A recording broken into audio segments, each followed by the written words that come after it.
দাদা আজকে মোটামুটি তোমাদের এই বিয়ে বাড়ি অনুষ্ঠানে বা রিসেপশনে বলা যায় কি কি মেনু আছে? এখানে দেখতে পাচ্ছি প্রচুর বুফে কাউন্টার এখান দিয়ে পুরো স্টার্ট। তো কি কি আছে একবার প্রথম থেকে তুমি যদি একটু দেখি। আমাদের তোমার 8 রকমের স্যালাড কাউন্টার আছে। আচ্ছা 8 রকমের স্যালাড আছে, যেরকম তোমার পাস্তা আছে এখানে, 3 রকমের রায়তা আছে, ফ্রুট রায়তা আছে, ক্যারেট রায়তা আছে, তো আর তো অনিয়ন আছে। প্রায় 8 থেকে 10 রকমের স্যালাড আছে। এই যে প্লেটের উপর দেখতে পাচ্ছ কলা পাতা, মানে এই দিক দিয়ে তোমরা একদম খুব সুন্দরভাবে মেইনটেইন করছো। 8:30 এখনো বাজেনি, 8টা বাজে। ও 8টা বাজে, 7:57 স্টার্ট হয়ে গেছে। চলো অক্ষয়দা তোমায় একজন দেখিয়ে দিই আমরা। আচ্ছা কি আছে ফার্স্টে? বাটার বেবি নান আছে। আচ্ছা এখানে বেবি নান রয়েছে, তারপর এখানে আছে চানা পনির, এই রয়েছে চানা পনির, দেখতে পাচ্ছ ফিশ ফ্রাই রয়েছে, এখানে স্যালাড রয়েছে, এরপর তো সাদা ভাত সাথে কাতলা কালি, এরপর রয়েছে কাতলা কালিয়া, সবার পছন্দের মাটন বিরিয়ানি। মাটন বিরিয়ানি, বাহ দুর্দান্ত। দাদা একটু দেখিয়ে দাও দেখি একটু মাটনের পিস দেখো একবার। মানে সকালে আড়ত করেছি 5টা থেকে, তারপরে আচ্ছা। আমি নিজে দাঁড়িয়ে থেকে মাটন কাটিয়েছি। আরে বাবা, দুটো অবধি সব আমার এভারেজ 100 গ্রাম থেকে 90 গ্রামের। বাহ। এরপরে আমাদের চিকেন কষা লাল লাল। আচ্ছা এরপর একদম লাল লাল চিকেন কষা বিয়ে বাড়ির স্টাইল, একটু দেখিয়ে দাও দাদা একটু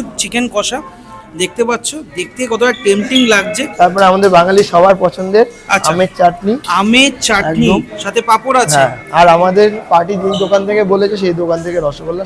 আচ্ছা এখানে রসগোল্লা আর এখানে সন্দেশ আছে, আর পেছনে পানের স্টল। এই জন্য পানের স্টল, আইসক্রিম স্টল। আচ্ছা দাদা আজকে কত লোকের অ্যারেঞ্জমেন্ট? আজকে 400 লোক। 400 লোকের। আজকে কোথায় হচ্ছে অনুষ্ঠানটা? এটা আশা কিরণ বেলঘড়িয়া। বেলঘুরিয়াতে।